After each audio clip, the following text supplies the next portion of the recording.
வணக்கம் நேயர்களே, மதிய நேரத்திற்கான ஐரோப்பிய செய்திகள். முதலில் தலைப்புச் செய்திகள். ஜெர்மனியில் ஊழியர்களுக்கு சம்பளத்தில் ஏற்படவுள்ள அதிகரிப்பு. கடந்த வருடத்தில் பிரித்தானியா செல்ல முயற்சித்த 6000க்கும் மேற்பட்ட அகதிகள் மீட்பு. வங்கிக் கடன் செலுத்த முடியாமல் தவிக்கும் பிரெஞ்சு மக்கள். ரஷ்யா மீண்டும் உலக பொருளியலில் சேர்க்கப்படலாம், ஹங்கேரிய பிரதமர் நம்பிக்கை. போப் பிரான்சிஸ் உடல்நிலை சீராக உள்ளது, வாடிக்கன் தகவல். தனது நாட்டுக்குள் உளவு பார்ப்பதாக சீனாவை எச்சரித்த சுவிட்சர்லாந்து. செர்னோபில் அணுகுலை கதிர்வீச்சு தடுப்பு கட்டமைப்பு மீது ரஷ்யா தாக்குதல். நாங்கள் இல்லாமல் அமைதி ஒப்பந்தமா? செலன்ஸ்கி கேள்வி. இனி விரிவான செய்திகள். ஜெர்மனியில் ஊழியர்களுக்கு சம்பளத்தில் ஏற்படவுள்ள அதிகரிப்பு. ஜெர்மனியில் பணியாற்றும் ஊழியர்களுக்கு நடைபெறவுள்ள பொதுத் தேர்தல் ஒரு முக்கியமான விடயமாக மாறி வருவதாக தொழில் நிபுணர்கள் தெரிவித்துள்ளனர்.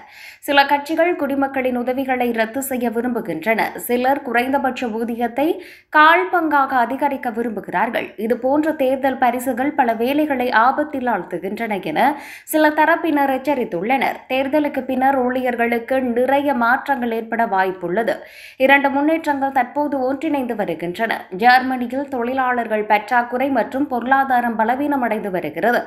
வேலைவாய்ப்பை மேம்படுத்துவதன் மூலம் அரசியல் இரண்டு பிரச்சினைகளையும் தீர்க்க முடியும் என நம்பிக்கை வெளியிடப்பட்டுள்ளது. சில கட்சிகள் குறைந்தபட்ச ஊதியத்தை தற்போதைய 12.41 யூரோக்களில் இருந்து 15 யூரோக்களாக அதிகரிக்க விரும்புகின்றன.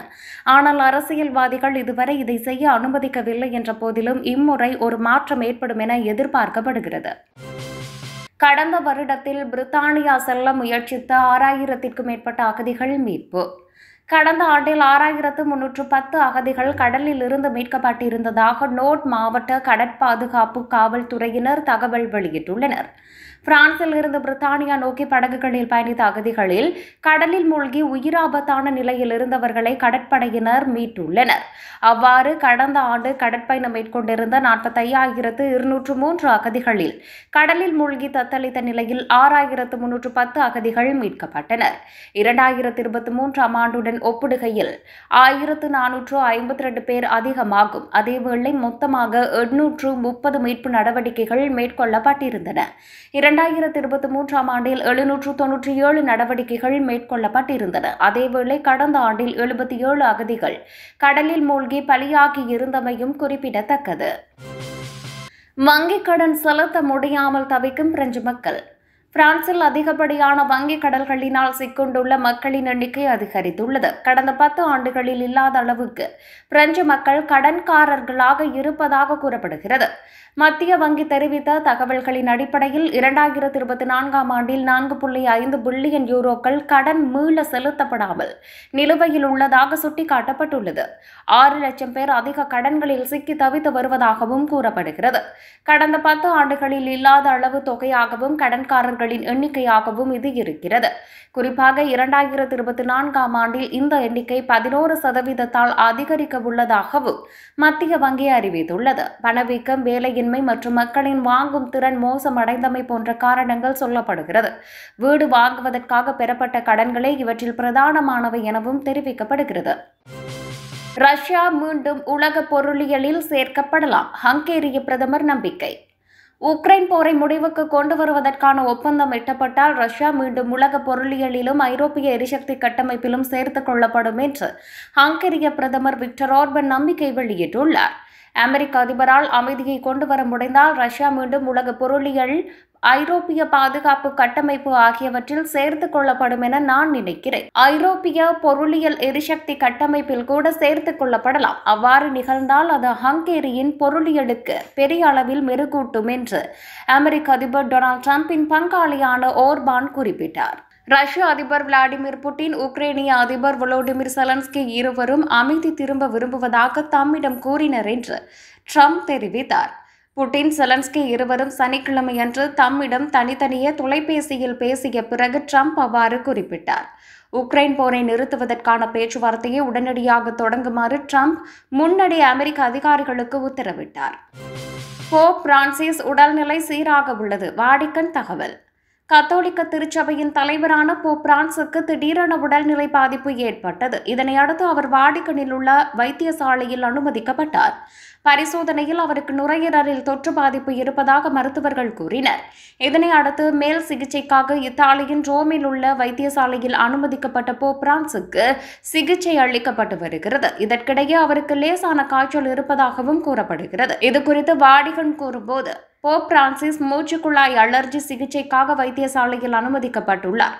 அவர் சுவாச தொற்று நோயால் பாதிக்கப்பட்டுள்ளார். ஆனால் அவரது உடல்நிலை சீராக உள்ளது. அவருக்கு லேசான காய்ச்சல் இருக்கிறது என தெரிவித்துள்ளது. தனது நாட்டுக்குள் உளவு பார்ப்பதாக சீனாவை எச்சரித்த சுவிட்சர்லாந்து.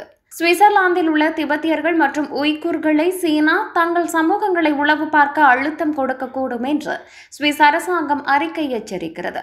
இந்த சிறுபான்மை குழுக்களுக்கு எதிராக சீனா சைபர் தாக்குதல்கள் மற்றும் கண்காணிப்பை பயன்படுத்துவதாகவும் இது குற்றம் சாட்டுகிறது. இந்த அறிக்கை சுவிஸ் அதிகாரிகளால் கோரப்பட்ட பாசல் பல்கலைக்கழகத்தின் ஆய்வின் அடிப்படையில் அமைந்துள்ளது. இந்த கூற்றுக்களை சீனா மறுத்து அவற்றை பொய் என்றும் தவறான தகவல்களை பரப்புவதை நிறுத்துமாறும் சுவிட்சர்லாந்தை வலியுறுத்தியுள்ளது. சுவிட்சர்லாந்து இந்த பிரச்சனையை தீவிரமாக எடுத்துக்கொள்கிறது மற்றும் பாதுகாப்பை மேம்படுத்தவும் விழிப்புணர்வை ஏற்படுத்தவும் வெளிநாட்டு தலையீடுகளை தடுக்கவும் திட்டமிட்டுள்ளது.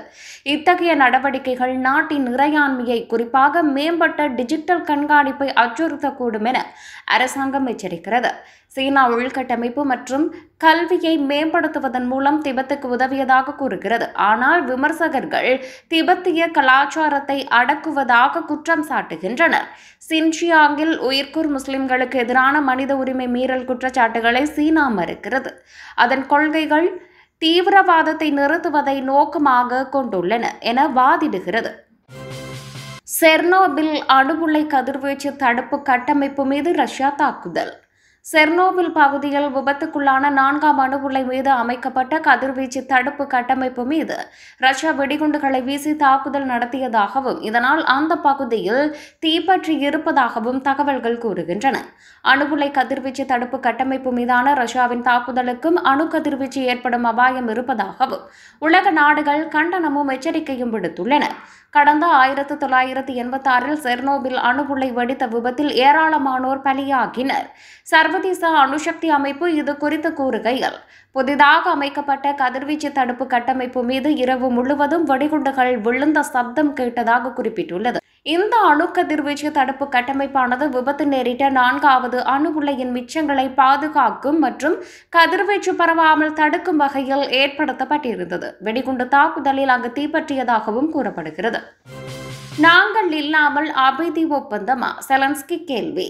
ரஷ்யா உக்ரைன் இடையே 2 ஆண்டுகளுக்கு மேலாக போர் நீடித்து வரும் நிலையில் ரஷ்ய அதிபர் புட்டினுடன் அமெரிக்க ஜனாதிபதி ட்ரம்ப் தொலைபேசியில் பேசினார்.